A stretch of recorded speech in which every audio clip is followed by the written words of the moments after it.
చాలామందికి ఉండే డౌట్ ఏంటి అంటే ప్లాస్టిక్ సర్జరీ చేయించుకోవడం వల్ల ప్రాబ్లమ్స్ ఏమైనా ఉంటాయా, దీనివల్ల సైడ్ ఎఫెక్ట్స్ ఏమైనా ఉంటాయా అనేది రెగ్యులర్గా ఉండే సందేహం అనమాట. దీనిలో అంటే ప్రతి సర్జరీకి ఉన్నట్టే ప్లాస్టిక్ సర్జరీలు కూడా సైడ్ ఎఫెక్ట్స్ అనేవి కొన్ని ఉంటాయి. ప్రతి సర్జరీకి ఒక set of complications or side effects అనేవి ఉంటాయి. కానీ we should weigh the advantage and disadvantage. అంటే మనకు వచ్చే అడ్వాంటేజ్ ఏంటి, దానివల్ల వచ్చే డిసడ్వాంటేజ్ ఏంటి అనేది మనం డిసైడ్ చేసుకుంటాం అనమాట.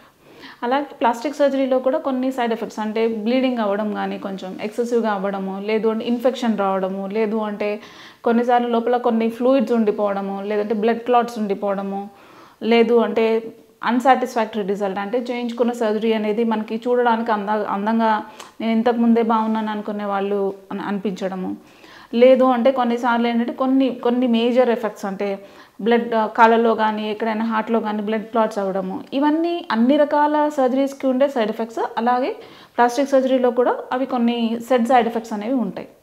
బట్ ఇక్కడ ఇంపార్టెంట్ ఏంటి అంటే మనకి ఈ సైడ్ ఎఫెక్ట్స్ని ఓవర్కమ్ చేయడానికి లేదా ప్రివెంట్ చేయడానికి మనం ఎలాంటి ప్రికాషన్స్ తీసుకోవాలి, లేదు అంటే ఇఫ్ ఎట్ ఆల్ ఆ సైడ్ ఎఫెక్ట్స్ వస్తే దాన్ని ట్రీట్ చేయగలిగే డాక్టర్ ఉన్నారా, లేదు అంటే దాన్ని టాకిల్ చేయగలిగే కెపబిలిటీ అనేది ఆ డాక్టర్కి ఉందా లేదా అనేది మనం చూసుకోవాలన్నమాట. అందుకోసమని మనం చూస్ చేసుకునే ప్లాస్టిక్ సర్జన్ అనేది ఈ వాళ్ళకి ఈ టైప్ ఆఫ్ కేపబిలిటీస్ కానీ ఈ టైప్ ఆఫ్ ట్రైనింగ్ అనేది ఉందా అనేది చూస్ చేసుకోవడం అనేది చాలా ఇంపార్టెంట్ అనమాట.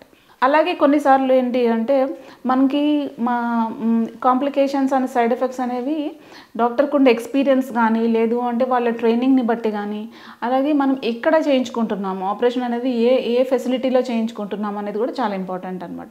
ప్రతి సర్జరీకి కొన్ని సైడ్ ఎఫెక్ట్స్ ఉన్నట్లే దాన్ని మనం చేయించుకునే ఫెసిలిటీలో if at all side effect కానీ దాన్ని ప్రివెంట్ చేసే చుట్టుపక్కల పారాఫర్నేలియా అంటే నర్సింగ్ స్టాఫ్ కానీ, లేదు అంటే ఓటీ స్టాఫ్ కానీ, అనస్థెటిస్ట్ కానీ వాళ్ళకి కావాల్సినంత ఎక్స్పీరియన్స్ ఉందా లేదా, అలాగే ఇఫ్ ఎట్ ఆల్ వస్తే కనుక దాన్ని ట్యాకిల్ చేయగలిగిన ఇన్ఫ్రాస్ట్రక్చర్ ఉందా లేదా అనేది కూడా చాలా ఇంపార్టెంట్ అనమాట.